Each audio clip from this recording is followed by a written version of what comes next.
ketika Anda lontarkan ke sorga, why, atau pertanyaan mengapa, atau kenapa, itu nggak ada jawabannya.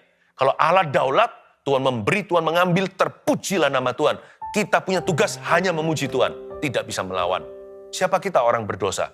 Boleh protes sama sorga. Nggak masuk neraka aja kita harus sudah bersyukur selamanya. Apakah kita hanya mau menerima apa yang baik dari Allah, sumber berkat kita? Apakah sesuatu yang sifatnya kurang nyaman lalu membuat kita ngomel sama Tuhan? Kalau Anda belum subscribe di channel ini, segera supaya Anda bisa mengikuti terus rema-rema dari Roh Kudus ya. Ya, Tuhan mau memberkati kita semua. Karena itu saya berikan judul hari ini, percaya kepada Sang Pemberi Berkat. Bukan percaya kepada berkat. Kepada Sang Pemberi Berkat. Let's trust the blesser. Not just the blessings. Mari kita percaya kepada Tuhan Yesus. Kita baca sama-sama di Kejadian 15 ayat 12. Kejadian 15 ayat 12 sampai 21. Judulnya percaya kepada Sang Pemberi Berkat. Belajar, saya punya goal nanti setelah selesai saat teduh ini, setiap kita bisa berkata begini. Dan setiap kita akan memahami apa arti kalimat ini. Terserah Tuhan saja.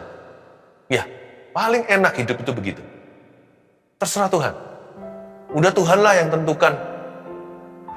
Tuhan yang tentukan undian sorgawi atas hidupku.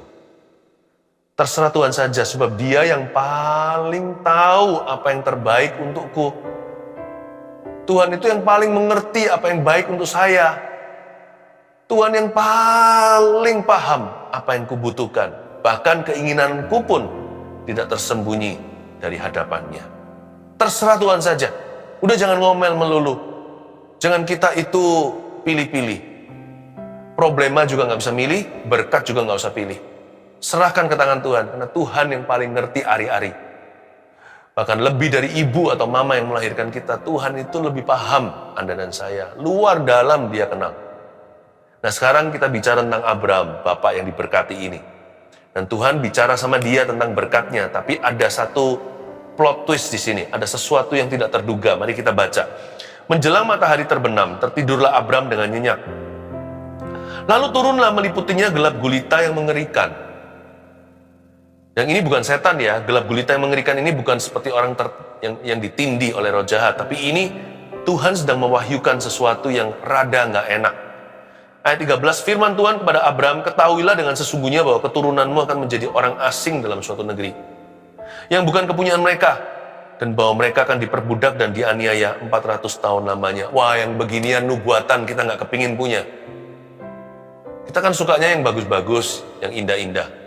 Tapi Tuhan bilang begini, sesungguhnya keturunanmu akan jadi orang asing nanti dalam suatu negeri. Dia belum punya satu anak pun. Satu putra pun belum ada. Ya, mungkin waktu itu Tuhan itu sudah, meskipun Tuhan sudah berjanji sama dia, tapi dia belum punya Ishak maksud saya. Dan waktu itu dia belum dapat keturunan yang dijanjikan, sudah dapat suatu peringatan. Nanti keturunannya itu akan menjadi orang asing dalam suatu negeri. Bukan jadi majikan, jadi budak di sana. Dan mereka akan dianiaya, nggak tanggung-tanggung loh ya, 400 tahun lamanya. Waduh, kalau yang beginian siapa mau sih?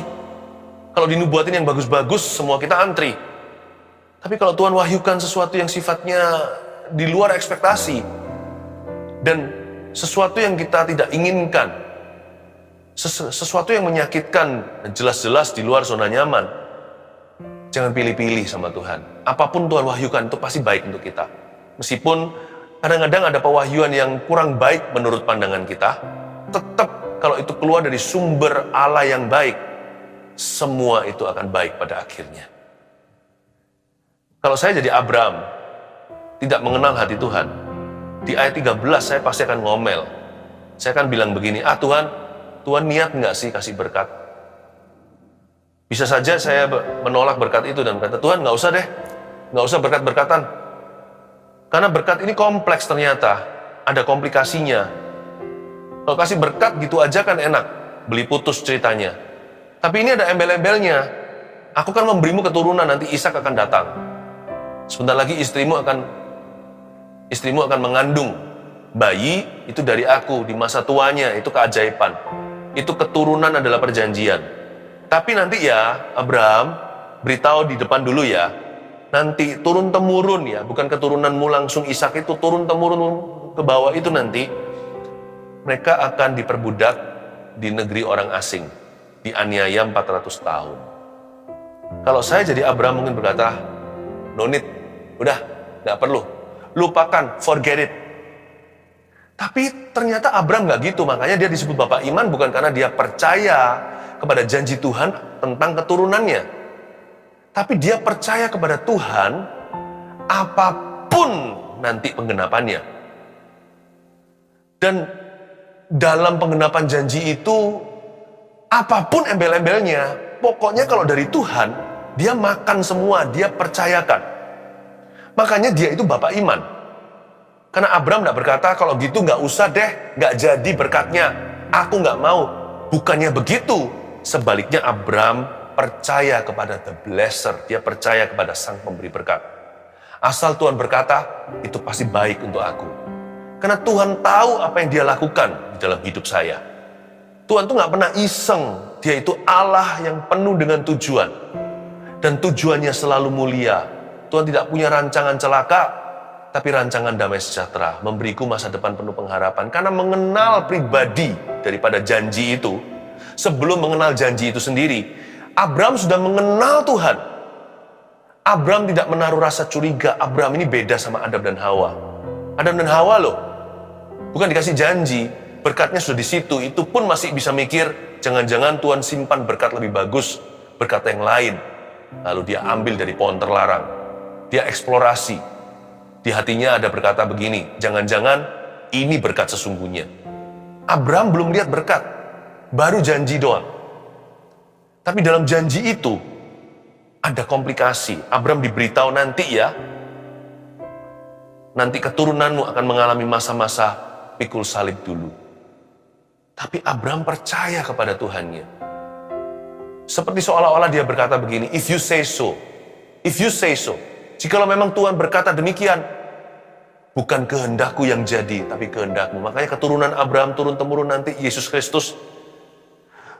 Apa doanya di Getsemani? Ketika di hadapan Bapa berpeluh darah, Tuhan Yesus berkata seperti ini, kalau bisa cawan ini lalu. Tapi kalau nggak boleh, ya nggak apa-apa deh. Bukan kehendakku Tuhan, Allah Bapa maksudnya. Tapi kehendakmu yang jadi. Not my will, but your will be done. Kalau sama Tuhan itu jangan percaya yang bagus-bagus saja. Sebelum kita percaya ada berkat, percayalah dulu kepada sang pemberi berkat. Bagaimana berkat itu nanti diberikan, atau nanti ada juga tantangannya yang menyertainya. Apakah ada salib yang harus dipikul lebih dulu, atau nanti pasti akan ada peperangan rohani yang mengikuti. Whatever, apapun juga, kalau itu dari Tuhan, Tuhan tanggung jawab dari A sampai Z sepenuhnya, percayakanlah, jangan ragu. Pokoknya kalau dari Tuhan Yesus itu pasti baik. Paling tidak, pasti baik pada akhirnya. Tuhan tidak pernah menyesatkan. Abraham bukannya ragu, bukannya curiga, dia malah berkata dalam hatinya, if you say so, oh Lord, kalau engkau memang berkata begitu, terjadilah atasku. Sebab aku ini hanya hamba-Mu. Terjadilah atasku sesuai dengan firman-Mu. Seolah-olah Abraham berkata, I trust you completely. Aku percaya kepadamu. Dan hari itu Abraham menunjukkan iman lebih besar daripada ketika dia dijanjikan keturunan. Lalu dia percaya Tuhan memperhitungkan itu sebagai kebenaran. Tapi ketika dia dibukakan halaman keduanya, namun demikian, di dalam klosal ini, dalam term-term janji ini, nanti akan ada peperangan rohani. Abraham tidak mundur, tidak mungkir dari janji itu, dan tidak berubah pikiran. Lalu dia tidak menyesali kemudian. Dia berkata, Lord, when I believe you, kalau aku percaya kepadamu, aku percaya seterusnya. Aku percaya semuanya. Aku percaya seluruhnya. Tidak pilih-pilih, tidak tebang pilih. Tidak pilih-pilih berkat. Tidak pilih-pilih salib. Tidak pilih-pilih harga. Terjadilah sesuai dengan kehendak Allah. He trusted his blesser. Dia percaya kepada sang pemberi janji dan sang pemberi berkat itu. Sama Tuhan tuh harus gitu. Percayanya penuh. Ayat 14, tetapi bangsa yang akan memperbudak mereka akan kuhukum. Dan sesudah itu mereka akan keluar dengan membawa harta benda yang banyak. Tetapi engkau akan pergi kepada nenek moyangmu dengan sejahtera. Engkau akan dikuburkan pada waktu telah putih rambutmu. Tetapi keturunan yang keempat akan kembali ke sini. Sebab sebelum itu kedurjanaan orang Amori itu belum genap. Lihat ya, ayat 14 tidak bisa sembunyi lama-lama, kebaikan Tuhan itu pasti muncul. Tapi Tuhan menghibur Abraham. Kalau saya jadi Tuhan, mungkin saya tidak akan beritahu semuanya. Itulah sebabnya kita bukan Tuhan. Tuhan itu terang.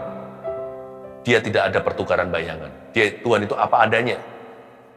Dan Tuhan itu jujur. Dan Tuhan itu kebenaran. Makanya Tuhan tidak sembunyikan sebagian kebenaran dari temannya, yaitu Abraham. Dia beritahukan, Abraham, kamu akan dapat keturunan. Tapi ini yang terjadi. Nanti begini.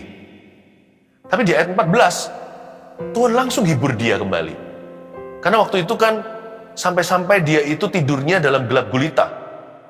Waktu dia tidur itu, dia merasakan ada sesuatu yang mencekam dalam jiwanya. Sesuatu yang mengerikan. Makanya Tuhan juga hibur. Karena Roh Kudus itu adalah roh yang menghibur kita. Dialah penghibur. Ayat 14, tetapi bangsa yang akan memperbudak mereka akan kuhukum kok. Seolah-olah ditambahkan kata kok di belakangnya.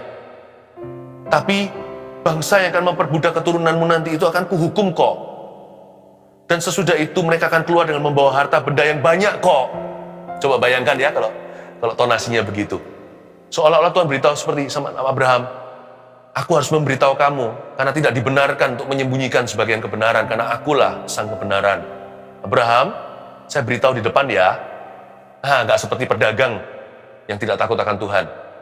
Beritahu muluk-muluk janji, produknya bagus gimana, tapi efek sampingnya disembunyikan. Atau celahnya. Kalau Tuhan tuh nggak gitu. Semua Tuhan beritahukan di depan. Dan terus terang terus Tuhan beritahu apa adanya. Tuhan bilang sama Abraham, janji ini mengandung sebuah tantangan. Tapi, lihat ayat 14, tapi bangsa yang akan memperbudak mereka atau menganiaya akan kuhukum kok. Kamu tenang saja. Dan nanti keturunanmu itu akan kujaga. Selama 400 tahun itu, mereka akan keluar pada akhirnya membawa harta benda yang banyak. So don't worry ya. Coba lihat ya, Tuhan itu baik sekali. Tuhan itu ya. Sang pemberi berkat itu jangan dinilai dari berkatnya dulu. Nilai dari hatinya yang begitu baik. Nilailah Tuhan itu dari kebaikannya. Bukan dari wujud berkatnya. Sebelum dicairkan kita nggak cinta. Tak ada barang, tak ada cinta, tak ada kasih. Tidak ada benda, nggak ada cinta. Jangan gitu sama Tuhan. Kita harus taruh percaya bukan pada berkat, taruh percaya kepada sang pemberi berkat. Dan sang pemberi berkat is a good God. Ayat 14 itu loh, gak lama-lama bisa sembunyi. Kebajikan hati Tuhan itu pasti keluar semuanya. Tapi bangsa yang menghukum mereka akan kuhukum kok. Maksudnya bangsa yang memperbudak keturunan Abraham. Dan mereka nanti pada akhirnya everything will be well for them. Semua mereka akan membawa harta benda yang banyak kok. Kamu tenang aja ya. Saya tidak melihat di sini Abraham menyanggah. Abraham mendengar dengan seksama karena Abraham mengenal Allahnya. Siapa bilang Bapak Abraham itu sekedar diberkati? Makanya dia itu jadi berkat. Aku kan menjadikan kamu berkat. Karena orang yang diberkati hanya dia diberkati. Tapi orang yang percaya kepada sang pemberi berkat, orang itu akan menjadi seperti yang dia sembah. Dia akan menjadi berkat bagi orang lain. Tidak satu ayat pun di sini, tak satu kalimat, tidak satu kata atau satu huruf Abraham menyanggahnya dan berkata, Tuhan, kok begitu? Abraham sama sekali tidak mempertanyakan. Abraham juga tidak mencoba untuk mengubah rancangan Allah. Kalau bisa, begini ya, nggak ada. Abraham mendengarkan dengan baik. Lalu ayat 15 Tuhan ngomong lagi begini tentang Abraham. Tetapi, ada 2 kali tetapi ayat 14 sekarang tetapi ayat 15. Tetapi engkau akan pergi kepada nenek moyangmu dengan sejahtera. Kamu akan mati tua dan mati damai. Dan engkau akan dikuburkan pada waktu telah putih rambutmu. Lalu ada tetapi lagi ayat 16, gak berhenti di situ. Tetapi, keturunan yang keempat akan kembali ke sini. Bayangin ya, Tuhan beritahu satu wahyu yang kurang enak. Untuk satu pesan yang menyakitkan, Tuhan kasih 3 pesan berikutnya yang menghiburkan. Ayat 14, 15, 16 masing-masing ada tetapi di depan. Tetapi gini kok, tetapi kamu akan mati damai kok. Tetapi keturunan yang keempat akan kembali ke sini kok. Sebab sebelum itu kedurjanaan orang Amori itu belum kena. Waktu kita baca ayat 16, Tuhan itu misterius dalam arti kita tidak bisa menyelami hikmat-hikmatnya. Mungkin Tuhan sedang pakai bangsa Israel keturunan Abraham nanti untuk menghukum orang-orang Mesir dan penyembahan berhalanya. Kalau nggak gitu kan, nggak ada Musa yang membebaskan mereka dan 10 tulah. Kenapa kadang-kadang Tuhan izinkan orang Israel berada dalam masalah? Kita nggak ngerti, karena kita ini semua hanyalah alat Tuhan. Jangan pernah sang sapu berkata kepada tuan atau majikannya yang memakainya, kenapa engkau pakai aku untuk membersihkan kotoran, atau pel-pelan, atau lap-lapan? Ya, lalu kenapa kita pakai untuk makanan yang tumpah, atau bahkan muntah? Kenapa kalau saya jadi kain pel, maka mungkin saya akan protes dan berkata, kenapa aku kau pakai untuk menjamah muntah? Kenapa badanku penuh dengan muntahan? Ya karena Anda pel-pelan. Tuhan itu kan Tuhan. Kita ini kan hamba, Dia majikan. Tuhan mau pakai kita untuk bersih-bersih sesuatu yang bersih atau bersih-bersih sesuatu yang kotor, itu urusan Tuhan. Dan selama 400 tahun, Tuhan pakai bangsa Israel. Keberadaan mereka adalah hukuman terhadap orang Amori yang kedurjanaannya belum genap. Bicara tentang Firaun dan kekerasan hatinya. Kenapa Tuhan pakai bangsa Israel? I don't know. Karena Tuhan itu daulat. Pelajari satu hal dulu. Kedaulatan Allah tidak bisa diselami manusia. Namun demikian, meskipun kita tidak bisa selami kedaulatan, kebaikan bisa diselami. Lihat lagi ayat 16. Tetapi keturunan yang keempat akan kembali ke sini. Kok? Saya tambahin gitu untuk membuat kita lebih mengerti. Akan kembali kok. Tetapi keturunan yang keempat akan pulang lagi. Sebab sebelum itu kedurjanaan orang Amori itu belum genap. Keturunan yang keempat. Tuhan itu beritahu, everything will be beautiful in my time. Semua akan indah pada waktuku. Kita punya Allah yang baik. Jemaat saat teduh, Dia memang daulat. Tapi Tuhan itu baik dalam kedaulatannya. Sebelum kedaulatannya Tuhan baik dulu. Dan sesudah kedaulatannya Tuhan tetap baik. Sebelum dan sesudah Allah kita baik. Makanya itu di ayat 16. Bukan hanya kedaulatan sebab Tuhan mau hukum kedurjanaan orang Amori. Tapi Tuhan juga bicara gini pada bangsa Israel yang jadi alatnya. Pel-pelan basah untuk lap muntah. Di ayat 16, tetapi keturunan yang keempat, aku akan bawa mereka kembali ke tanah Kanaan. Ya, nggak bisa lepas kedaulatan Tuhan, jangan diprotes keras. Dipertanyakan pun percuma ketika Anda tanya, ketika Anda lontarkan ke sorga, why, atau pertanyaan mengapa, atau kenapa, itu nggak ada jawabannya.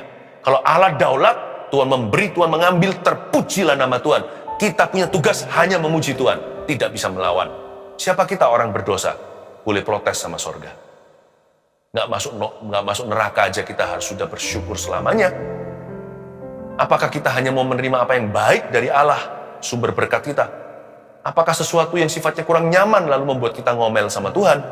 Siapakah kita? Siapakah aku ini Tuhan? Bahkan jadi biji matamu. Dengan apa aku balas Tuhan? Kalau bukan dengan memuji dan menyembah. Kalau Tuhan mau pakai saya, keberadaan saya, kemalangan saya, untuk memuliakan Dia, terserah Dia. Tuhan tahu apa yang saya butuhkan. Tuhan paling mengerti bagaimana memperlakukan kehidupanku ini. Tapi yang pasti saya tahu, kedaulatannya saya tidak bisa pegang. Saya nggak bisa atur Tuhan. Tapi kebaikannya tidak diragukan lagi. Sekalipun saya dipakai oleh Tuhan untuk menggesek orang Amori, seperti orang Israel contohnya begitu. Tapi keturunan yang keempat pasti akan kembali. Dalam kedaulatan saya tidak mengerti, tapi kebaikan Tuhan tidak pernah gagal datang dalam kehidupan kita. Kenapa Tuhan izinkan ini terjadi? Nggak tahu, saya juga nggak punya jawabannya. Tapi kebaikan Tuhan pasti akan datang dalam kehidupan kita. Kenapa Tuhan Yesus hal seperti ini menimpa aku? Aku nggak tahu. Kalau Anda tanya sama saya tidak akan sok pintar dan berkata, begini begitu, saya kasih Anda teori 1001. Saya kadang-kadang menjawab orang dalam penderitaan mereka. Pastor, kenapa ini terjadi? I don't know.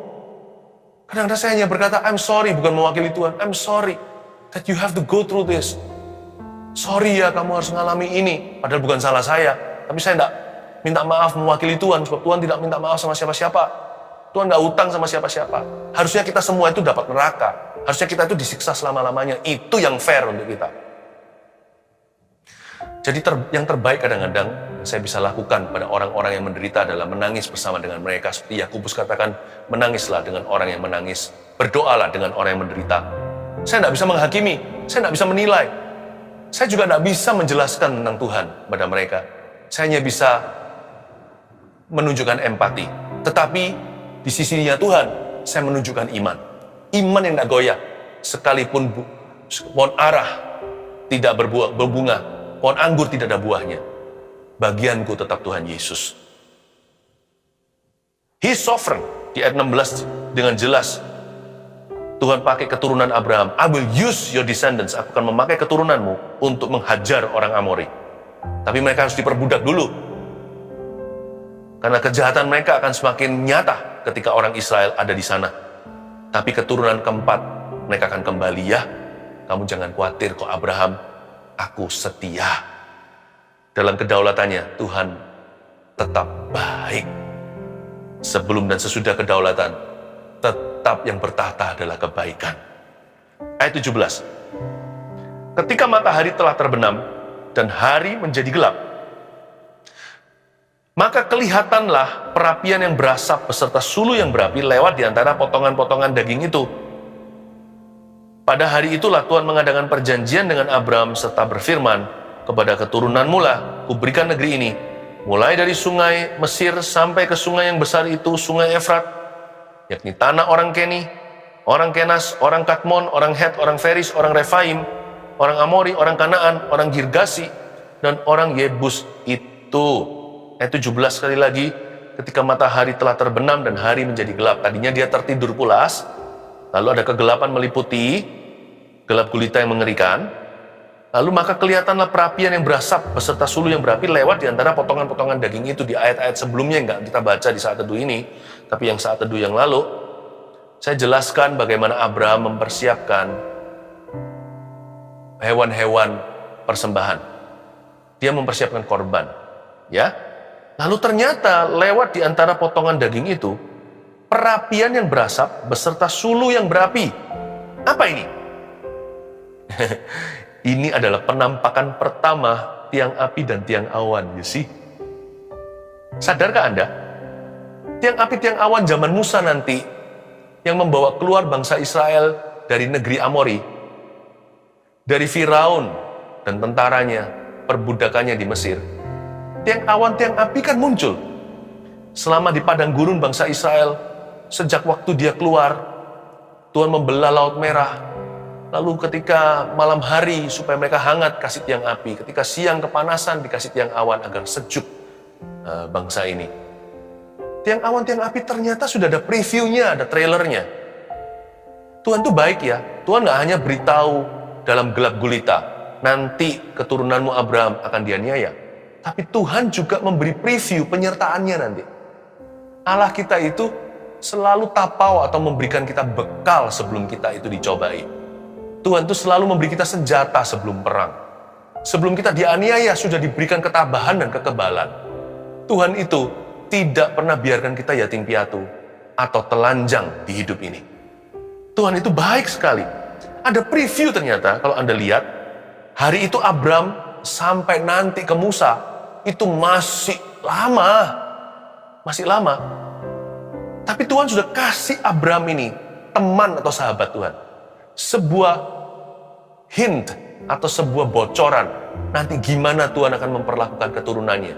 Tuhan bahkan tidak sebut Musa, Abraham tidak kenal Musa, beda generasi. Ya. Dan ternyata apa yang jalan di antara potongan hewan, potongan daging itu, kelihatanlah di ayat 17, perapian yang berasap, itulah tiang awan, beserta sulu yang berapi, itulah tiang api. Catat ini, berkatmu hari ini jangan pernah pilih-pilih, berkat sekecil apapun tetap adalah berkat. Berkatmu hari ini adalah preview berkatmu di masa depan. Tulis itu. Berkat yang Anda lihat sekarang itu yang sempat membuat Anda terpesona. Ya, itu sebenarnya adalah bocoran dari Tuhan gimana nanti Tuhan akan penuhkan suatu hari. Berkatmu sekarang ini seperti sebuah tanda bagaimana Allah akan memberkati Anda di kemudian hari. Bahkan bukan hanya di zamanmu, berkat yang Anda alami sekarang ini adalah preview, adalah suatu intipan dari sorga.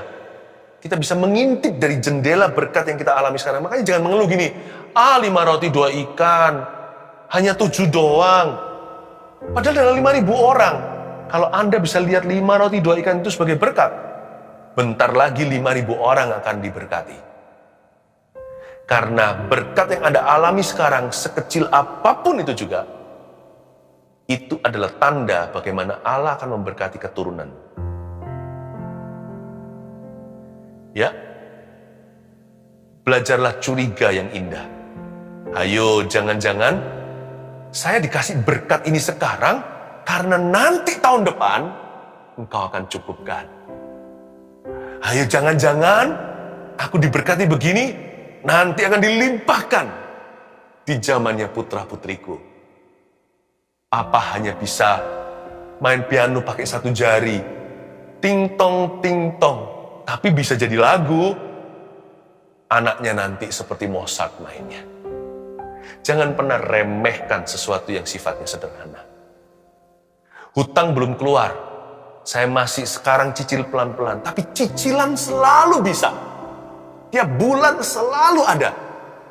Jangan-jangan berkat bulanan Tuhan berikan, Anda bisa lihat kemudian hari, Tuhan sudah sediakan apa yang tahunan Anda akan nikmati suatu hari nanti. Jangan pernah kita itu merasakan berkat kita terlalu kecil lalu iri hati. Ingat, every blessing is a preview.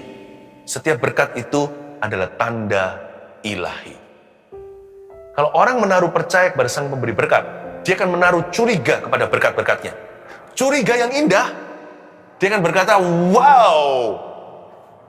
Sayangnya pada waktu kejadian 5.000 orang lapar di bukit itu, ketika Yesus berkhotbah sabda bahagia, kok nggak ada ya yang excited dan berkata, 5 roti 2 ikan, ayo Tuhan mau lakukan apa? Jangan-jangan 5.000 orang ini nanti akan makan. Kami pulang bawa 12 bakul, ditapaukan masing-masing 12 rasul itu untuk orang-orang di rumahnya. Saya bukan bicara tentang berkat materi, saya bicara tentang hati yang percaya. Haleluya. Gak tahu kenapa ya, waktu saya khotbahkan ini saya sampaikan kepada Anda, hati saya berbunga-bunga. Sekalipun mungkin buah arah tidak ada bunganya, saya berbunga-bunga. GR lah sama Tuhan. Saya mending GR daripada minder. GR paling sama Tuhan difermak, dibener-benerkan sedikit, diramping-rampingin. Tapi nanti Tuhan pasti melampaui ekspektasi. Karena Tuhan tidak mau kalah sama manusia. Daripada saya minder, selalu kelewatan Tuhan. Saya percaya kepada Sang Pemberi berkat. Karena Dia baik. Kalau Tuhan sekarang beritahu sama saya, Philip, nanti kamu akan diberkati begini, tapi namun demikian, nah itu nggak enak. Kamu harus selalu ini. Nanti mungkin kamu diproses dulu, masuk kuliah rohani. Kamu akan ditolak dulu, mungkin kamu akan disalah mengerti, kamu akan diusir. Tapi setelah itu, tetapi kamu akan aku berkati setelahnya. Tetapi kamu akan berkembang ke kiri dan kanan kok. Sesudahnya, tetapi nggak apa-apa saya berkata Tuhan, let your will be done. Nggak gampang ya. Kalau saya lebih baik saya nggak tahu daripada saya tahu tantangannya apa. Tapi kalau sampai saya diberitahu, saya tetap akan usahakan. Saya angkat dua tangan menengadah ke surga dan berkata, terjadilah kepada hamba-Mu sesuai firman-Mu. Bukan kehendakku, tapi kehendak-Mu yang jadi. Sebab percaya saya bukan pada berkat sesuai ekspektasi. Percaya saya kepada Sang Pemberi berkat ketika saya, bahkan saat saya kurang memahami berkat-berkat itu sendiri. Haleluya. 1 Petrus 4 ayat 7. Kesudahan segala sesuatu sudah dekat.